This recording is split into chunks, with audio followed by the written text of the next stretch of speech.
Using education of women's rights as a possible prevention of child marriage in Uttar Pradesh, India.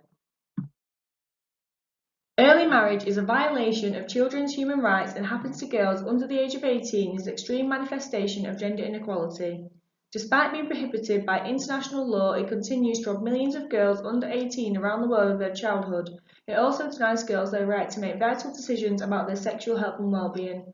Child marriage forces girls out of education and into a life of poor prospects, with an increased risk of violence, abuse, ill health, or early death.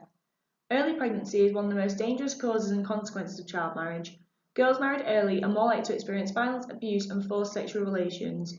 They are more vulnerable to sexually transmitted infections, including HIV.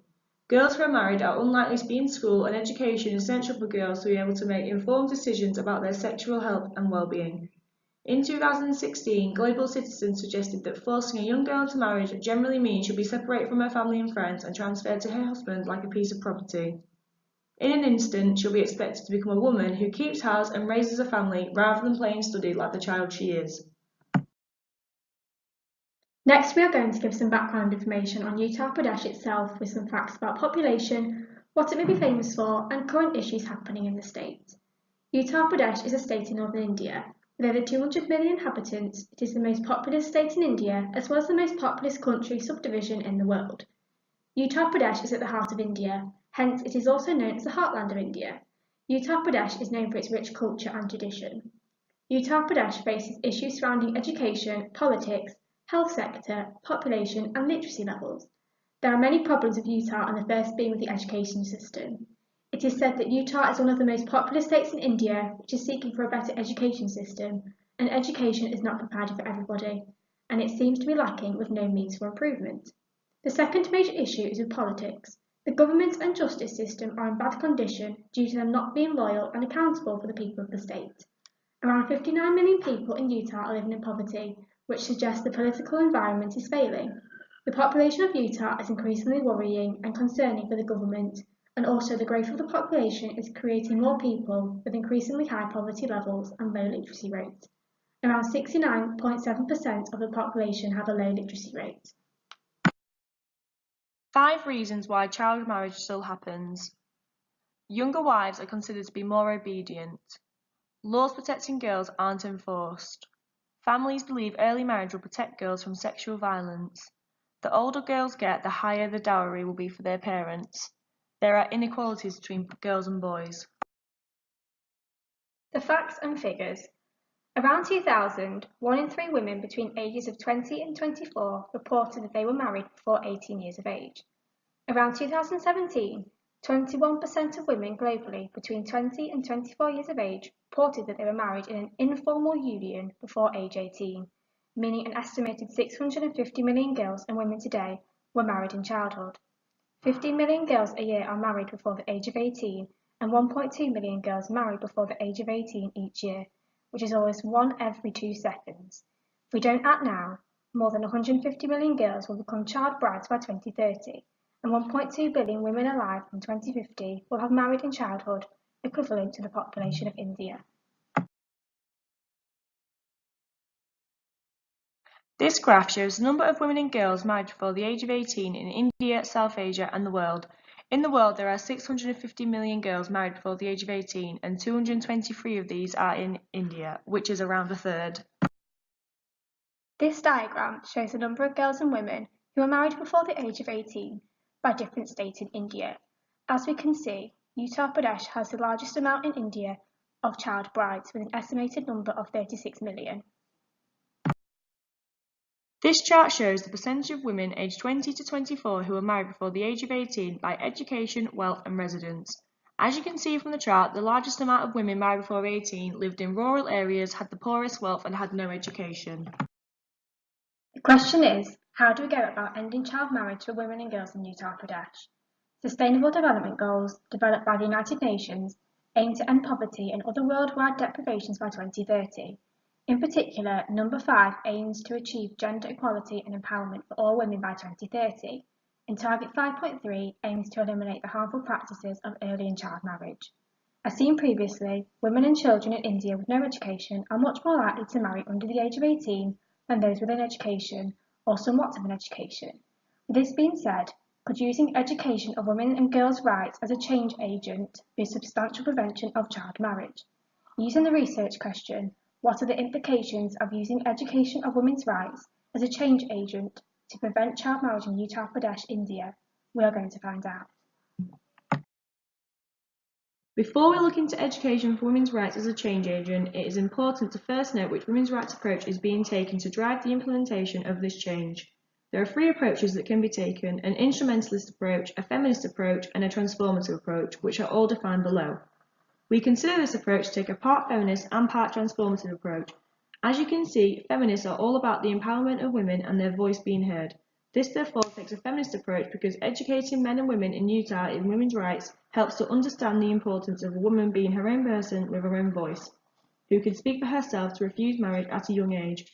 However, this approach is also transformative as we aim to improve the lives of women in Uttar Pradesh through education to help prevent the consequences of child marriage such as early pregnancy and domestic violence. Different approaches work best with different gender inequality issues, and in this instance, a feminist and transformative approach would achieve the best outcomes for all. To implement change to prevent child marriage using education of women's rights, we first need to understand what women's rights are. Women's rights focus on gender equality. UNESCO refers to gender equality as the right for every individual to live their life fulfillingly and to have the same opportunities, freedom, and access to facilities regardless of their gender. Educating both girls and boys about gender equality at school is a first step to changing child marriage. Another focus needs to be on educating the teachers within current schools in Uttar Pradesh. Many teachers, particularly male, are unaware of how girls feel within school. They are treated as children rather than young women and are not given support when they are going through puberty, particularly when their periods occur. This makes girls uncomfortable and in turn miss school, increasing their risk of being made to marry young. Educating teachers to support girls in this stage of their life is a must to prevent child marriage. At the centre of child marriage are usually the parents. It is a common belief across India that women are there to look after men and that they need a man to survive. Parents therefore try to marry off their daughters young as they believe this will give them the best future. It is therefore so important that parents of girls in Uttar Pradesh are also educated in gender equality to prevent this from happening. Finally, it must be of importance to ensure that girls in Uttar Pradesh are given the same opportunities to learn important skills and knowledge as boys at school. With this continuous belief that girls are not as superior as boys, they often miss out on learning key skills such as reading and writing, as it is believed they are not worthy of such skills.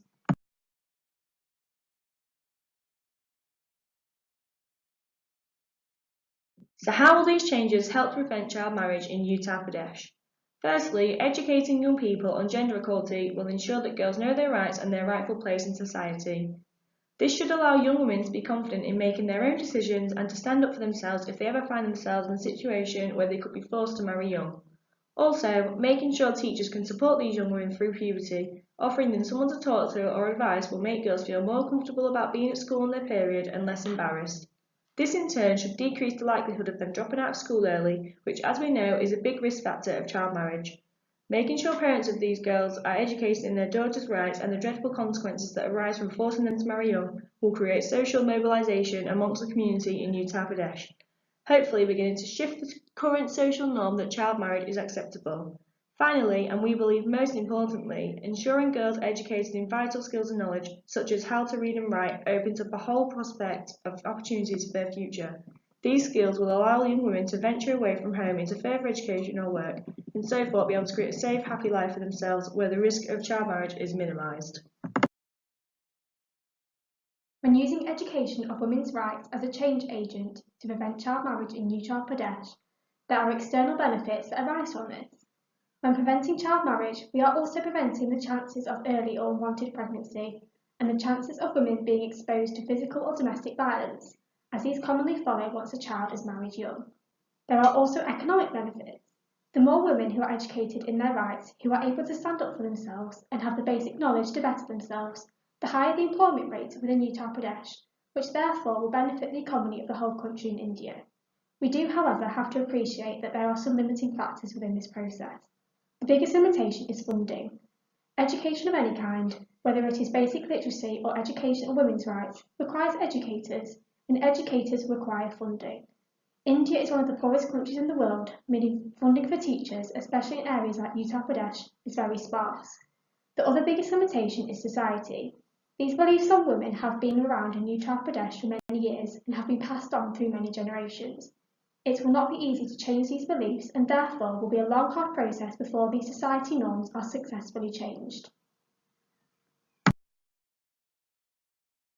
To conclude, we have seen the harsh realities of young women and girls in Uttar Pradesh, how many risk factors such as poverty and lack of education can lead to girls being forced into early marriage. We have evaluated the possibilities of using education of women's rights to help prevent this and seen that education of gender equality and basic skills could make a huge difference in minimising this risk. On our evaluation of this change agent, we suggest that a possible improvement that would make this act of change even better would be to use incentives as well as education of women's rights to help prevent child marriage. These incentives would essentially benefit the most poorest families as help towards travel costs, and school equipment would allow these girls who are most at risk of child marriage to go to school where they can then receive the education of their rights as we have discussed. However, as noted before, the lack of funding would make this near enough impossible. Thank you for listening, and we are open to any questions.